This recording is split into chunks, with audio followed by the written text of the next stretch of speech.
I mean, contracts is big. Understanding the scope of work is huge. Would there be contracts and estimating in general? Just reading the scope of work and understanding how to get roofs overturned. Down here in the South, you usually don't get a check nowadays on the first adjuster meeting. So how to overturn them and understand what damage is and understand how to get partial roofs bought is a whole skill set in itself. Because we can get on the roof, right? We can knock the door, run the lead. We can get on the roof. We can call the claim in, meet the adjuster meeting, right? And then they buy 7 shingles. So this is a whole nother sport. You know what I mean?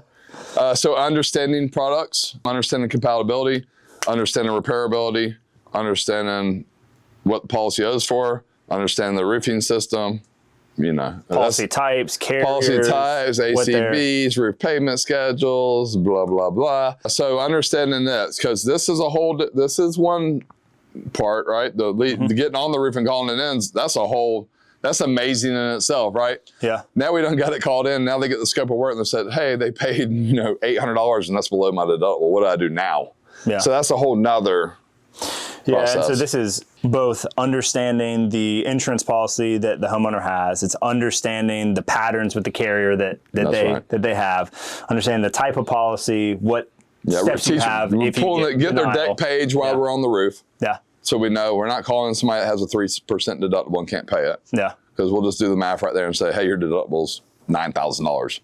Some of them are like, cool, I only got to pay $9,000 for a new roof. Cool, I'm good to go. Or I don't have $1,000 in my name. Yeah. You know what I mean? And so, well, you need to change your policy. So on the insurance process and understanding the policies is a whole nother thing. And that's kind of when they get to that point.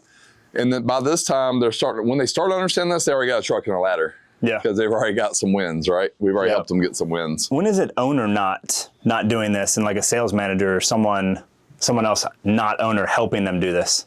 I did it to the end for me. So that's what I'm going to say. Because I'll do whatever it takes to make the money I made. Yeah. I made 7 figures a year, climbing roofs every year I worked. I don't know why you would quit doing this. I guess when you layer the leadership thick enough, after the owner's put his time in, and like me, I had 4 really good guys up under me, and then I would slide. So even this part, I was still doing all this, and I would slide them. Everyone. Yeah, then I would slide them to, I would say, this guy, you're going on this team. All the way to exit, Raymond. Yeah. You're doing all 4 of these all the way to exit. Yeah, and also the integrations when we bought a company. Yeah. I would fly in, hire, fire, retrain, change the CRM over, and give them a new handbook. Yeah, till the day I left. I did the first 4 integrations. So after this, then you'd hand them to one of your 4. Yeah, I hand them to one of my 4. And that was my thing. But see, it's 2026. Yeah. So I think the way that people read business now, so if you go to a business school, let's just say we go to Georgia State down here. Yeah. And we go look at the school, and we go follow one of the professors of business out, and he goes and either gets on the MARTA or he gets in his 12-year-old Honda, which there's nothing wrong with that. Nothing wrong with either. He's teaching the old way. Yeah.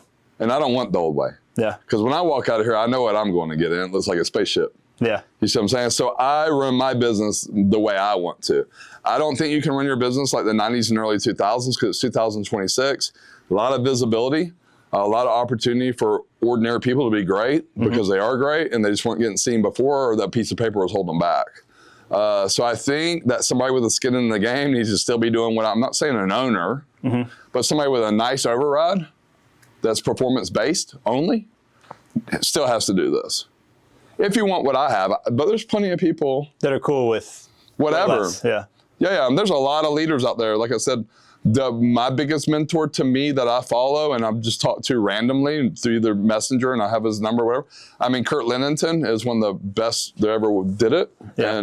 And he preaches the same thing. He's layered his leadership so thick now though, that he doesn't have to do this, right? And I don't have to do this now, right? But you have someone that follows the exact same process, that has skin in the game, that cares about W-2s, 2 or 3 W-2s that are Raymonds now and younger, good, better looking. Yeah. And they're out there doing the exact same thing. Yeah. And they're leading it from the front. And it's a 9-figure company in 18 states now. Hi.